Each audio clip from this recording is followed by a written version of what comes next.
Hey there, this is Dr. Bird. It is time for story time. Talking about biblical passages that have to do with sex, the relationships we call marriage, but I put in air quotes when I talk about it because it's different in the Bible than it is for us today. And passages that also involve intimate engagements and physical harm. Today, I'm going to read the story about the woman of the medium of Endor. It doesn't exactly apply, but because there are laws about women and killing such women, and yet the king of Israel goes and visits one, I think it's worth reading. And then we're going to read about Jonathan and Saul dying and how David responds. So it'll be a fun little collection of stories today from the books of 1st and 2nd Samuel. So hang in there and we'll get started.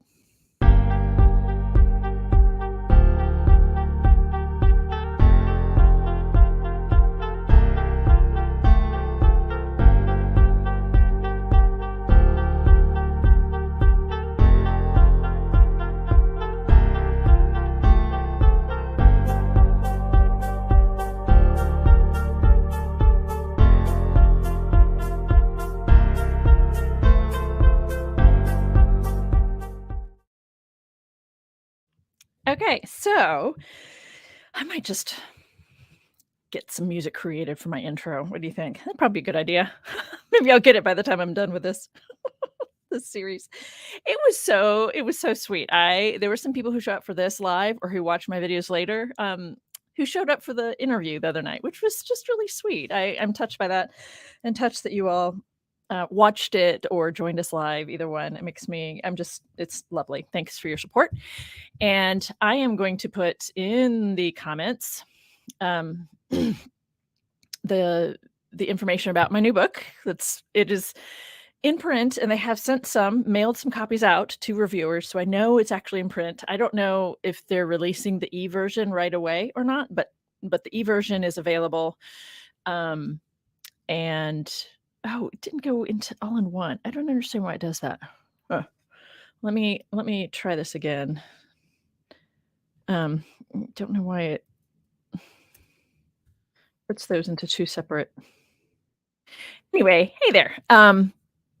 If you're interested, this book is actually what inspired me to do this story time. So the book, Marriage in the Bible, What Do the Texts Say, ends up talking about sex primarily and why it is that people have marriage and sex so intertwined in their heads, because the biblical texts do. Something to think about. And also just looking at what the biblical texts that people think are describing biblical marriage, what those are actually talking about, and then looking at what marriage looks like within the biblical texts in kind of more generally speaking, and then a couple chapters that are about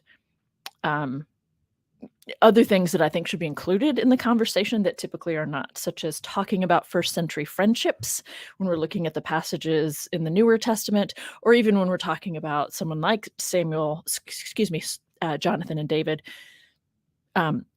What were relationships like in these at the time that these texts were written? Very different, or just kind of the quick one on that. Ancient friendships typically covered what marriages do for us today, and ancient friendships were always between same-sex people. So it's a very interesting piece of the larger conversation, I think. And some fun things in chapter 3 about eunuchs and Jesus's words about marriage and eunuchs, and what eunuchs were actually like in the 1st century, and how that's changed over how the men in the church changed the meaning of a reference to the eunuch, so all kinds of interesting things that were just fun for me to learn about as I researched for the book, and can help with conversations about marriage equality today. So that was what I was up for. Thanks, Dr. Terrell. So that's what the book is, and it is available, and I'm going to do story time now. So I'm looking at 1 Samuel chapter 28, the story about the woman at the medium at Endor. And just as a quick reference, I commented just a second ago on this. There's a law, right? There's a law in Exodus. I'm not sure if it carries over into Deuteronomy and the kind of the second version of the law. But there's a law in Exodus that talks about you shall not let a female sorcerer live, right? That's what a medium is. A medium or a female sorcerer. It's also their roles what they did and their roles pretty much overlap with prophets. And so only men could be prophets, but women were called, and it's not quite that simple. There are other names for it, but what's fascinating is the things that you consult a medium for are also the things you consult a prophet for. So it's just when it's a female that it's a problem. And so this story I think is really interesting. And we don't get to see many stories about women in general. So I decided to include it in my story time because it's my story time. I can do whatever I want, right? So, chapter 28. In those days, the Philistines gathered their forces for war. So this is a day and time when David isn't yet king. Saul is king and Jonathan is already in the picture, blah, blah, blah. Okay, so the Philistines gathered their forces for war to fight against Israel. Achish said to David, "You know, of course, that you and your men are to go out with me in the army." David said to Achish, "Very well, then you shall know what your servant can do." Then you shall know what your servant can do. Achish said to David, "Very well, I will make you my bodyguard for life." It's very interesting. Anyway, all these, every time I read this, I'm like, that's a really, okay. Has he proved himself? I don't know. All these things, it makes me question. Anyway, keep going, keep going. So now Samuel had died, and all Israel had mourned for him and buried him in Ramah, his own city. Saul had expelled the mediums and the wizards from the land, right? The Philistines assembled and came and encamped at Shunem. Saul gathered all Israel, and they encamped at Gilboa. When Saul saw the army of the Philistines, he was afraid, and his heart trembled greatly. When Saul inquired of the Lord did not answer him. Not by dreams, or by Urim, or by prophets. Then Saul said to his servants, "Seek out for me a woman who is a medium, so that I may go to her and inquire of her." Okay, he's just expelled these people, right? Okay. His servants said to him, "Well, there's a medium at Endor." I guess you kind of keep track of where you're sending these people. I don't know, in case you need their services anyway. I don't know. So Saul disguised himself and put on other clothes and went there, he and 2 men with him. Aw. Sorry, every now and then I look over at the chat just because I'm curious what people are talking about, and it's nice to see Smashing the Patriarchy here and Hunter Biden's laptop. It's nice. Anyway, as you were, and I don't know your name. I don't know you yet, Johnny Houston, but I'm glad you're here. So there's a medium at Endor. He disguised himself, put on other clothes, and he and 2 men with him. They came to the woman by night, and he said, "Consult the spirit for me and bring up for me the one whom I name to you." The woman said to him, "Surely you know what Saul has done, how he has cut off the mediums and the wizards from the land. Why then are you laying a snare for my life to bring about my death?" Saul swore to her, "By the Lord, as the Lord lives, no punishment shall come upon you for this thing." Then the woman said, "Whom shall I bring up for you?" That wasn't, as I read this last week, I was like, how much time passed for her to make that, to decide, I swear nothing's going to come upon you. I kind of pictured her walking around her tent a little bit, moving some objects around, cleaning the place up a little bit as she mulls over whether she trusts him or not, and she finally just consents. "Whom shall I bring up for you then?" He answered, "Bring up Samuel for me." When the woman saw Samuel, she cried out with a loud voice. And the woman said to Saul, "Why have you deceived me? You are Saul." The king said to her, "Have no fear. What did you see?" The woman said to Saul, to Saul the king, right? "I see a divine being coming up out of the ground." He said to her, "What is his appearance?" "An old man is coming up. He's wrapped in a robe." So Saul knew that it was Samuel. I have no idea. Wouldn't they all be wrapped in robes? Anyway. And he bowed with his face to the ground and did obeisance. This is serious stuff. They are taking this seriously, right?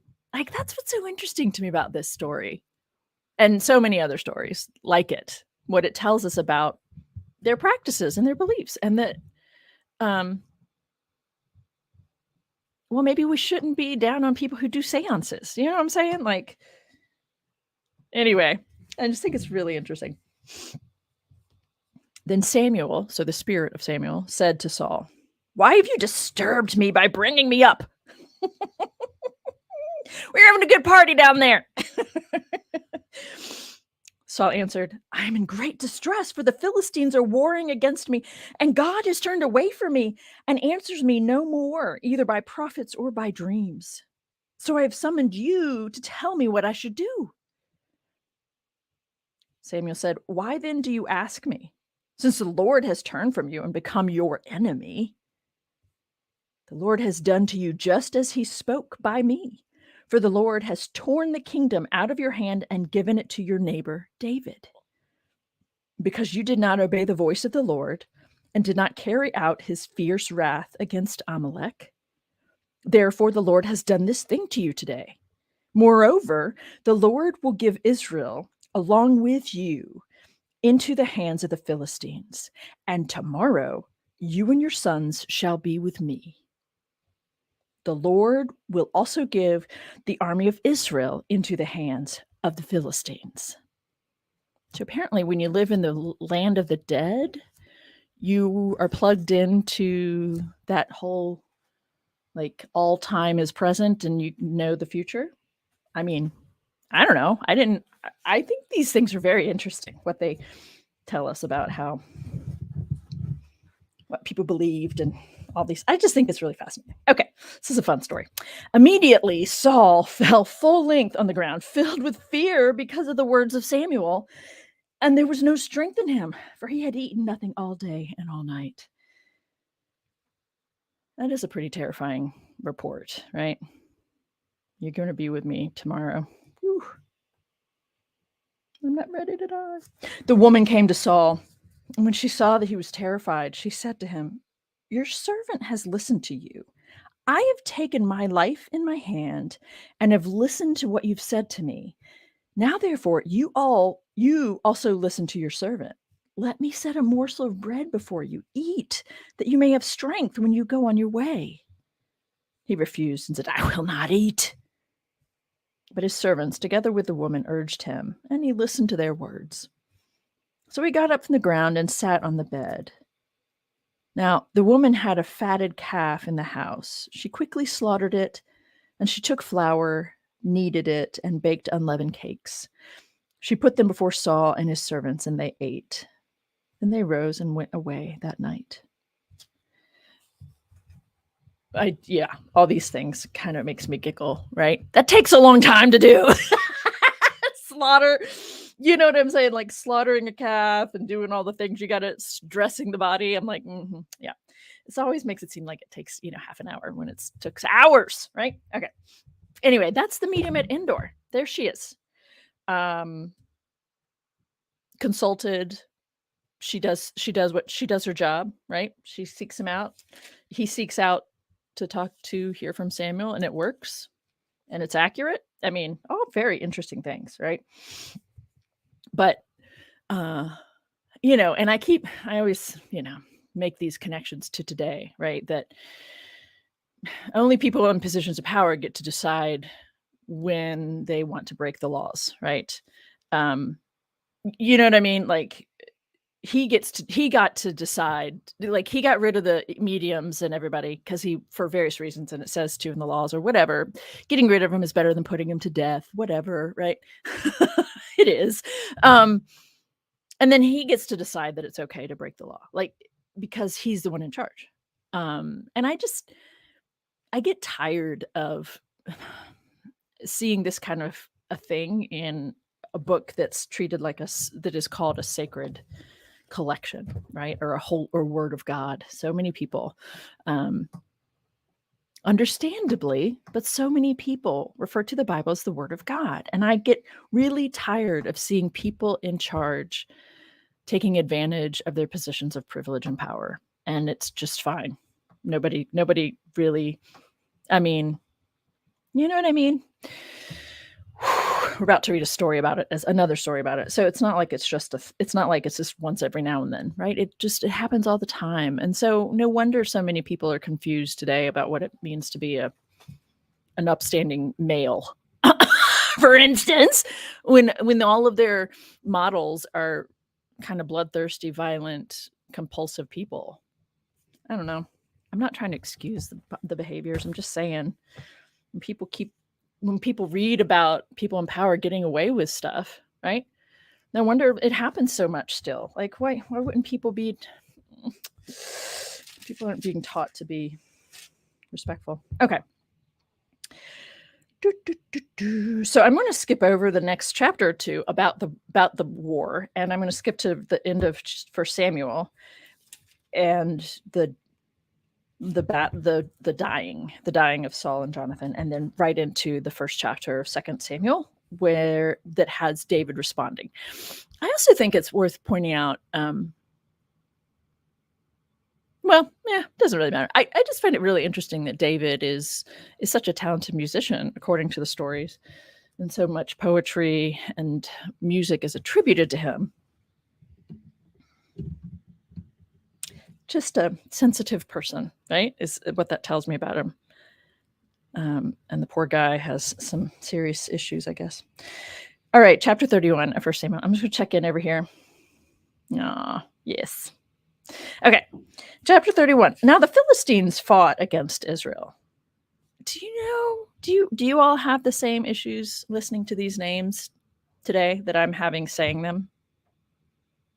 The connection between Philistines and Palestine, at least in terms of etymologically speaking, these two names are connected. And the idea of the people of that region have always kind of lived in that region. Like the people of that region are the ones we're talking about. Their ancestors and people moving in and out of the region. But so I'm going to try not to think about the connection to today, but I can't help it.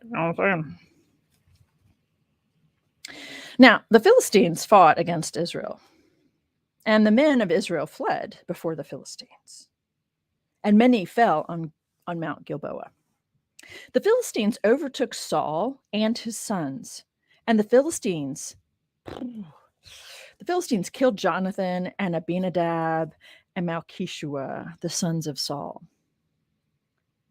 The battle pressed hard upon Saul. The archers found him, and he was badly wounded by them. Then Saul said to his armor-bearer, "Draw your sword and thrust me through with it, so that these uncircumcised may not come and thrust me through and make sport of me." Sorry that I keep pausing to commentate, but it's a thing. He's making a pun as well as making a reference to what would actually happen, right? They would kill him, but they would also run him through with their own personal bodily swords. You know what I'm saying? Raping your victims, raping those who lose the battle is like the final, nail on the coffin, or the final insult to injury. There are carvings on rock walls, showing this. Men rape other men after battle as a final in your face kind of thing. So it's an interesting turn of phrase that I do think is meant to be taken both ways, right? But his armor bearer was unwilling, for he was terrified. I don't blame him, right? Kill me with your sword right now. So Saul took his own sword and fell upon it. When his armor bearer saw that Saul was dead, he also fell upon his sword and died with him. So Saul and his 3 sons and his armor bearer and all his men died together on the same day. When the men of Israel who were on the other side of the valley and those beyond the Jordan saw that the men of Israel had fled and that Saul and his sons were dead, they forsook their own towns and fled, and the Philistines came and occupied them. The next day, when the Philistines came to strip the dead, they found Saul and his 3 sons fallen on Mount Gilboa. They cut off his head, stripped off his armor, and sent messengers throughout the land of the Philistines to carry the good news to the houses of their idols and to the people. They put his armor in the temple of Astarte, or the Astartes, plural, and they fastened his body to the wall of Bethshan. But when the inhabitants of Jabesh Gilead heard what the Philistines had done to Saul, all the valiant men set out, traveled all night long, and took the body of Saul and the bodies of his sons from the wall of Bethshan. They then took their bones,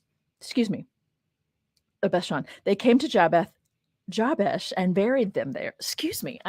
I'm a little out of it. A little out of it today. Let me try that again. They took them off the wall.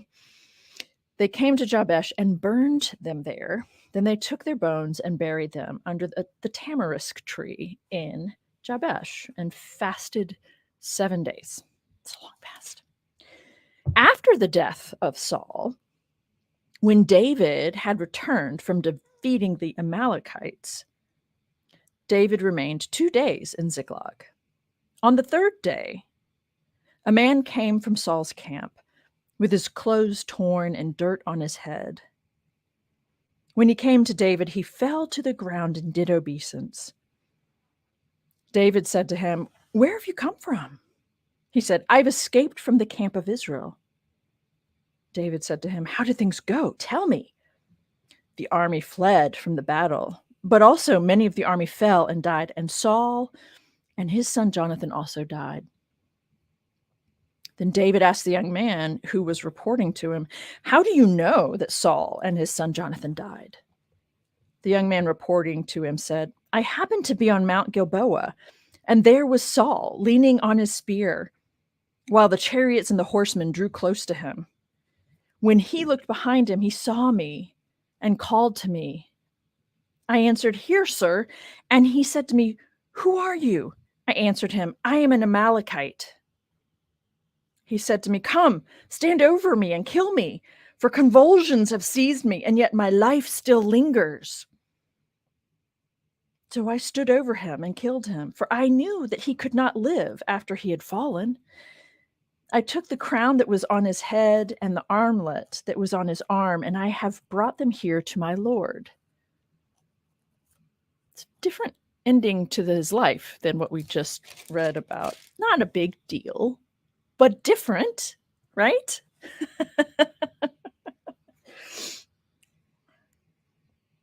Then David took hold of his clothes and tore them, and all the men who were with him did the same. They mourned and wept and fasted until evening for Saul and for his son Jonathan, and for the army of the Lord and for the house of Israel, because they had fallen by the sword. David said to the young man who had reported to him, "Where do you come from?" He answered, "I'm the son of a resident alien, an Amalekite." David said to him, "Were you not afraid to lift your hand to destroy the Lord's anointed?" Then David called one of the young men and said, "Come here and strike him down." So he struck him down and he died. Dude, he's just putting Saul out of his misery. He's doing Saul a favor. And now he's dead for it? Like, really? David, you've got some issues here, right? You need to talk that stuff out and not, lash out with your unregulated emotions. Sorry.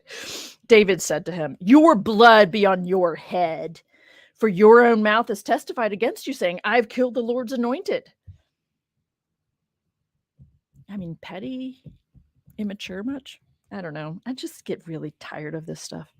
David intoned this lamentation over Saul and his son Jonathan. Parenthetically, he ordered that the song of the bow be taught to the people of Judah. Is that interesting? We're gonna have a little ceremony here. I want everybody to know the tune. Everybody know the words, right? It is written in the book of Jashar.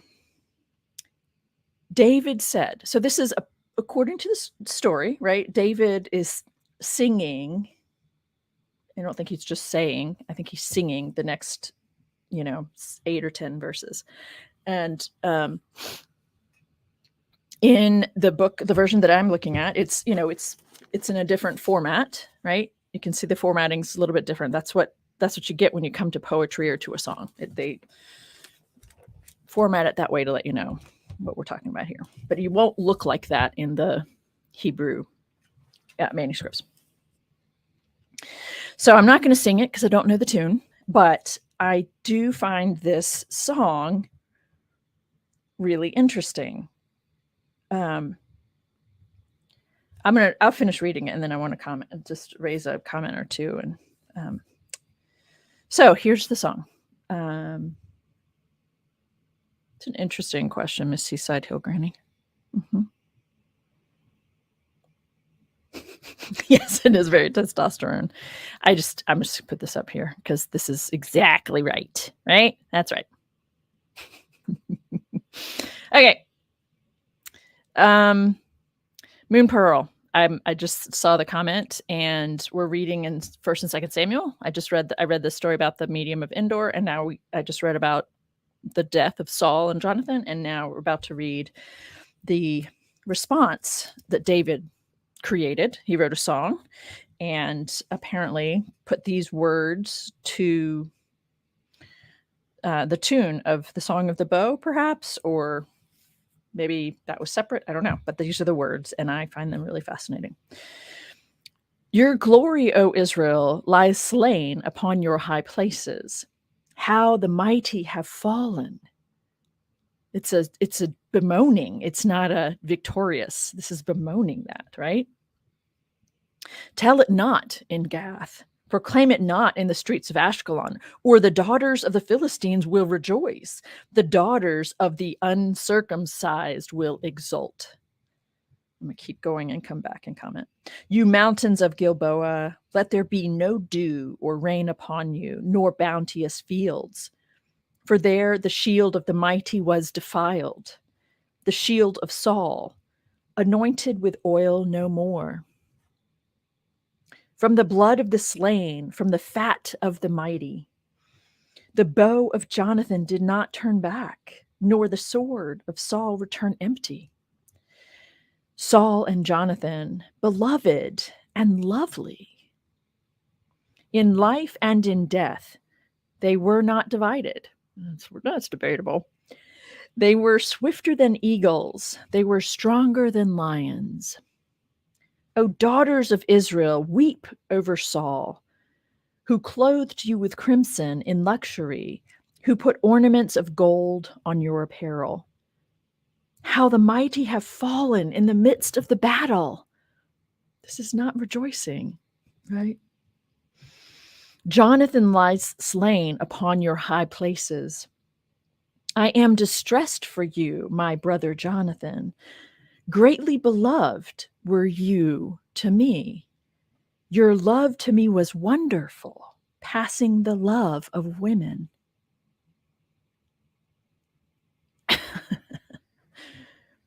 How the mighty have fallen and the weapons of war perished. So that's the song eulogizing Saul and Jonathan. And, he does in the song what people tend to do still, which is forget about the nasty parts or the unpleasant parts of their lives and just talk about the good stuff. And I kind of think that that's a pattern that ought not to be continued. I think we ought to be honest about people, be honest about the painful stuff too, or the harm they may have caused as a part of putting people to rest. But that's just my opinion. I'm not the only one who thinks that. I just know that it's a thing that bugs me. Yeah. So with the focus on the things I'm interested in, so sex and marriage, and this thing I pointed out at the beginning of this live stream, which is friendships in the ancient world. So including here with Jonathan and David, and even past the time of Jesus. Okay. So friendships were between same-sex people, and friendships were described as very much covering most of the needs that marriages cover for people today, right? Intimacy, knowing each other's minds and hearts, being bound to one another, very, all, all kinds of things about ancient friendships. I just find really interesting. And these lines, greatly beloved were you to me, says David of Jonathan. I read their story as Jonathan has some serious feelings, what we would call romantic feelings, for what we will call romantic feelings. I see Jonathan having for David. And I think for the most part, David takes advantage of that. I don't know if David returns it until I see these lines. And I'm like, oh my goodness. Yes, he did. Right. Your love to me was wonderful, passing the love of women.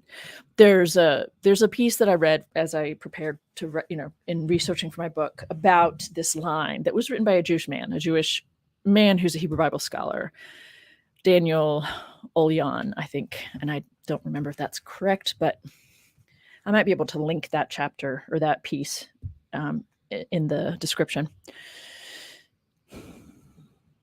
But what he does is he goes through very carefully and looks at this language usage and the way that this word ahav, love, in the Hebrew is used in the Hebrew Bible.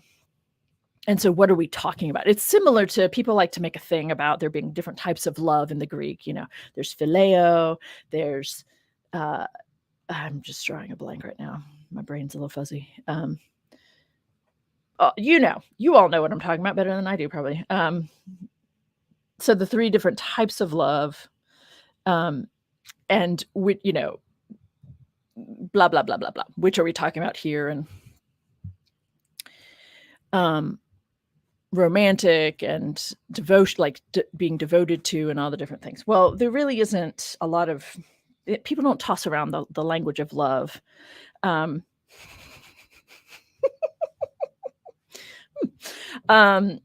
don't talk around the language of love in the Hebrew Bible very much. It's just it's not a word you see. You don't see it, right? Very much at all. And so that's one of the things that this article by Olyan points out, right? Is that it is unusual to see anyone using this language for another person in the Hebrew Bible. And then he just kind of dissects all the various possibilities. Like, he's trying to show that this really is a big deal that David has said this of Jonathan. And when he says that passing the love of women, I should probably go reread it so I can speak a little bit more clearly about it. But I mean, what do I say about this? It's what it sounds like. He's saying, right, that your love has surpassed anything I've had with a woman. And he's had 4 or 5 wives, women, at this point in his life, right? Maybe he only has 2 at this point, but we know we're coming up on some others. And I know a lot of people want to make it about a broship, or friendship. And I understand why people do that. They're uncomfortable, and then that perpetuates people being uncomfortable with this reality of sexuality. Shows up on a bit of a spectrum, and people are just uncomfortable with that. And I get that. But wow, just let it be what it's saying, which is, this was special. This was different. And maybe we could actually celebrate that. Speaking of celebrating, there's news that I received 2 weeks ago, and I did a quick little clip. I didn't add closed captions. Sorry about that. But there's an organization called Dignity USA that has connections to people around the world. So it's not just, but it's a segment, there's a group of people within the Roman Catholic Church working toward full inclusion for LGBTQI+ people. And the executive director of that organization, her name is Marianne Duddy Burke. They've been working most of this calendar year to line up the meeting with the Pope. And she got to meet with the Pope and tell him about the work they're doing. And he was delighted. And his response to her was Avanti in Italian. Oops, let me Avanti. I'll just put it in the comments. So Avanti in Italian, go Google it, right? Forward, onward, keep it up. It's pretty amazing, actually. There's a part of me that's like, this can't actually be true. But the Pope has to represent what the majority of Roman Catholics believe, and or what the official whatever of the church's stance of the church is on these topics. So he gets it. It's just he can't be the one to initiate the change. I don't know how it all works. I just think it's pretty amazing. Something to celebrate, right? We can all use a little good news these days. And then there's one other thing about all of this that just makes me giggle. I put it in the description to today's story time, and that is this constant referring to men as uncircumcised, right? So the Philistine people, through in multiple places in the Hebrew Bible, even just multiple places in these two books, are referred to as the uncircumcised, a substantive use of an adjective as a noun, right? The uncircumcised, right? Don't tell this in Gath, which is one of the cities of the Philistines. Proclaim it not in the streets of Ashkelon, or the daughters of the Philistines will rejoice. The daughters of the uncircumcised will exult. And this is called parallelism. It's a repetitive parallelism here, which is the most common poetic device that is used in Hebrew Bible poetry. Is a form of parallelism. So you say an idea once and then you restate it. Sometimes you just simply restate it the same with just slightly, restating it. Sometimes you ratchet things up. And so you make a claim and then you make a much greater claim. Sometimes you do the opposites to make a point. This is one of those parallel, kind of the same, So daughters of the Philistines will rejoice. The daughters of the uncircumcised will exult. So same.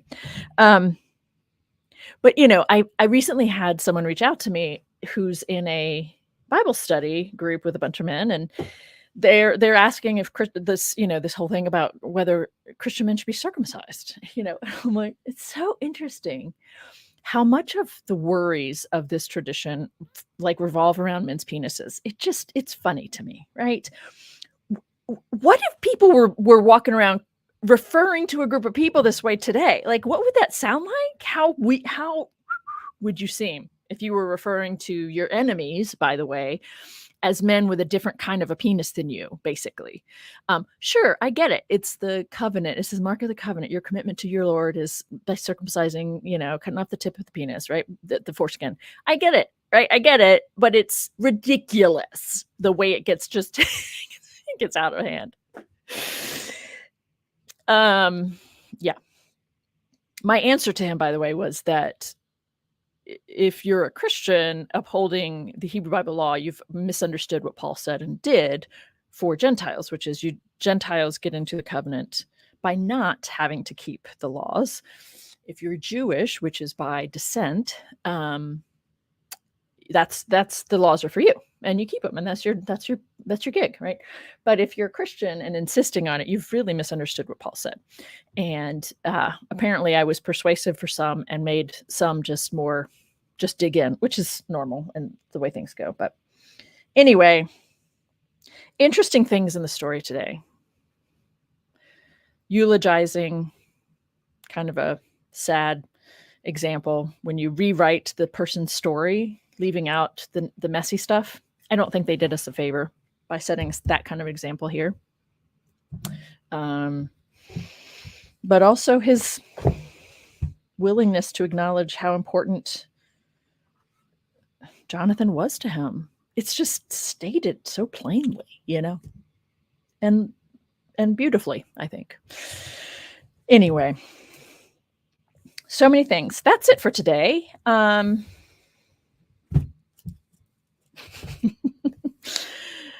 Yes. All right, folks. Thank you for being here. For those who were able to be and wanted to be here, I appreciate that.